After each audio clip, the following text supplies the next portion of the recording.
Hello and welcome to this one of the first videos that we are uploading for our YouTube channel. We are new to this and I am not very good at talking sometimes while I draw, so I'm just gonna be doing a voiceover of the portrait that I made for this month in our Patreon. So let's just get to it. So first I just started with some explorations of this character that we created. Her name is Purple. Well, it's like her nickname for now. We are still deciding on her name. The quick brief about this character is that she is like an activist that tries to solve all the problems that she sees in the world, especially with animals, like all the abuse that is made to them. So I just tried to reflect her personality in these four first explorations, and in the end we decided that the third option, this option right here, was like the best one. But still I like to just draw some quick lines for all of them, even though I like more one of them or not. I still try to take all the explorations to the same level so that we can discuss about it and maybe just analyze the pros and cons of each of the explorations. And once we decide, we will start telling a little bit and cleaning up stuff. So that would be the next step right here, to basically pick that one that I liked and make a quick character sheet about that. So for this one, I just grabbed what I already had and start cleaning up a little bit with a cleaner outline. And also I wanted to analyze a little bit more in depth this character, see what features could be like really representative of this character, like this crooked teeth that she has. And also I am not sure what the portrait angle is going to be, so I want to basically understand more my character. How would she look like from the side, for example, here? And again, all the process that I usually do is just to throw quick lines and not really caring about if the lines are perfect or not. I know that I can use some transforms or some liquify filters for it to look better. So that's what I do here. I do really quick sketches, and once I like some of them, I start to clean them up a little bit more, maybe flip the canvas a couple of times to see that they're like looking properly, because sometimes I believe that this happens to everyone, that you think that everything is okay, and then you move away from your work for a little bit, and then you come back and everything is like really on the wrong spot. So flipping the canvas and doing that kind of things kind of speed that process of you noticing what is going on. And then in the end I just suggest a little bit of light to have like a nicer character sheet. But this is as far as I'm gonna go in terms of detail. Nothing is like super clean, and having this as a reference for the portrait is gonna be really helpful. In the end, we chose like the same pose that we had for the first one, and just cut this part of the body to make like the main portrait. So as you can see here, I just grabbed like the solid color and the cleaner lines that I already had, and I am going to start suggesting some of the possible light scenarios that she could have. So I tried to make these sketches of where the light and shadow should be placed on the character. I like also doing like multiple lighting scenarios so that I just don't go with the first one that I pick, because doing this is also going to help me to understand the character in a more 3D way. So the first scenario is this one. Then I remember that I tried to make another scenario where the light was coming from the opposite side. I keep my lights and shadows in separate layers so that I can quickly just change this scenario using multiply and for the shadows, and using add for the lights. And that's basically it. I don't want to go too much into detail because I have not yet decided how this should look like in the end. I like to compare the multiple scenarios that I create. So that's basically like I did 3 scenarios in this one. In the end, I went for this third one where like there's a light a little bit more coming from the side rather than from in front. That was like the other one. I like this lighting because it kind of like shows the importance of the tattoo. It also like has this nice, I think it's called Rembrandt triangle, where like the nose casts a shadow on the face. So I think that creates a really nice contrast. So yeah, in the end we went for that third option of lighting. I think that for the next steps I basically start to refine a little bit more the shadows that I really liked and start to suggest some materials. So for the materials, I usually just keep this layer filled with colors, like the skin is like the most prominent layer, I believe. And then on top of that, I just create a clipping mask layer suggesting flat colors for all the materials.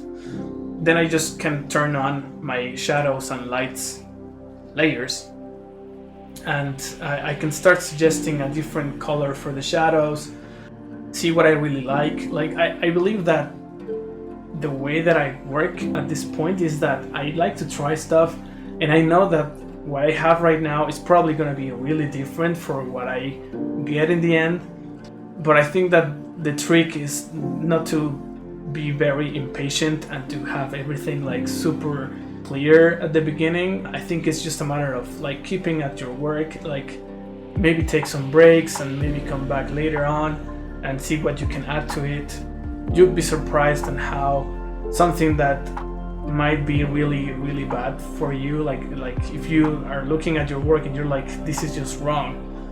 Sometimes it's best to start another artwork. Sometimes it's best for you to just keep at it, and I think that's a very useful way to do this kind of work, is to use like these transforms and like not cleaning anything just yet, like the eyes, everything is like super sketched right now, but just doing more and more layers of work to your piece is going to be really helpful. I think that that's what I'm going to do for the rest of the piece right now.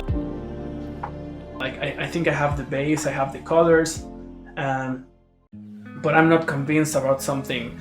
Right now I have like really clear that the eyes are not pointing in a very accurate direction. Like one eye is looking to one direction and the other one is looking at another. But at the time I couldn't see that. I just thought that it was wrong, but I didn't know what that was.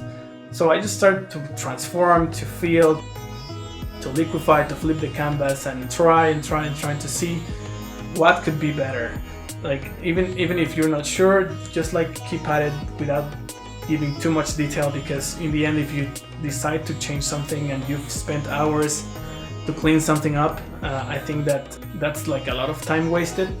So I try to build this illustration like at the same level of detail, especially on her. Like the background is like super sketched right now. I just want to have like some reference and some colors that could be reflected on her, and that's pretty much it.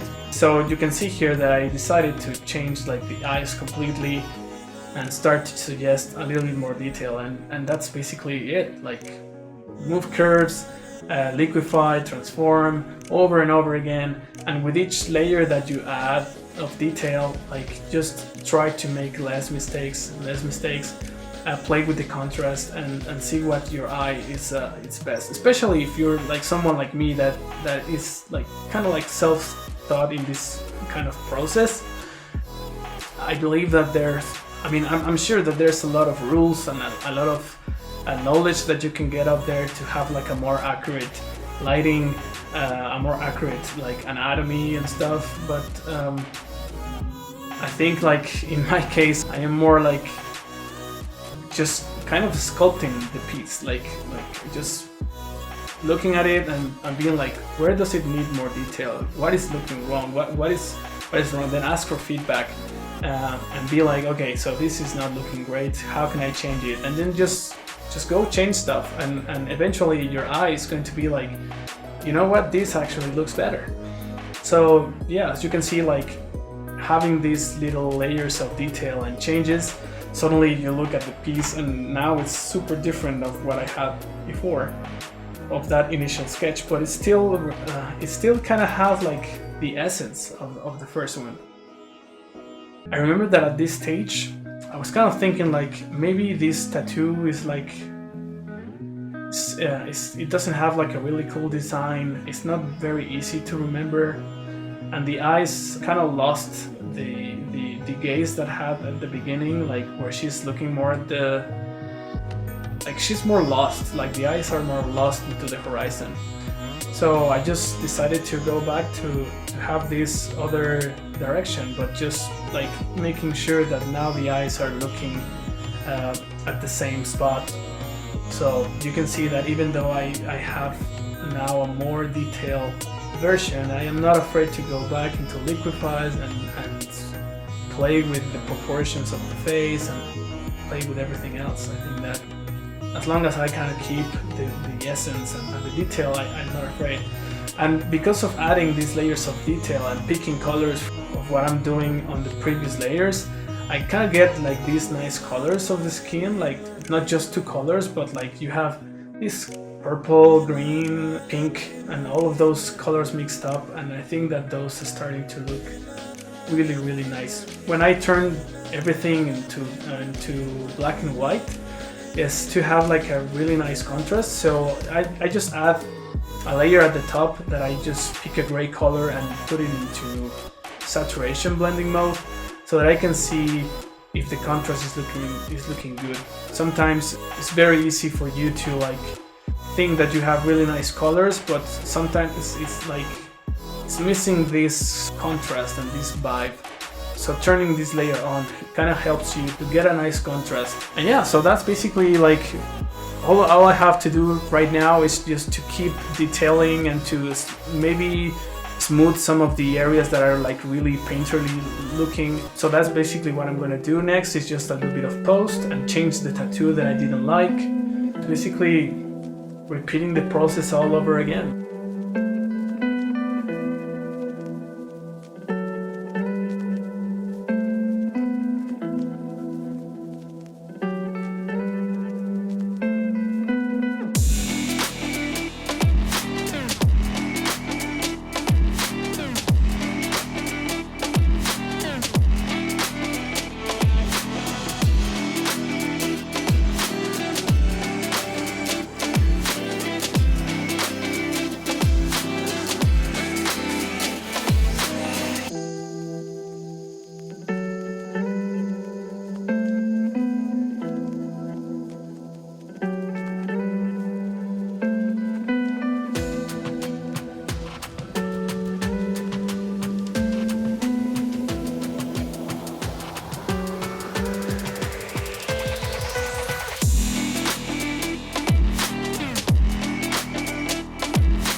This would be like the whole process. I know that it was like a really fast process, but I didn't want to take like 15 hours or something. If you have any comments, please just leave them there. It's the same for like the illustrations, all of this feedback that we like to ask.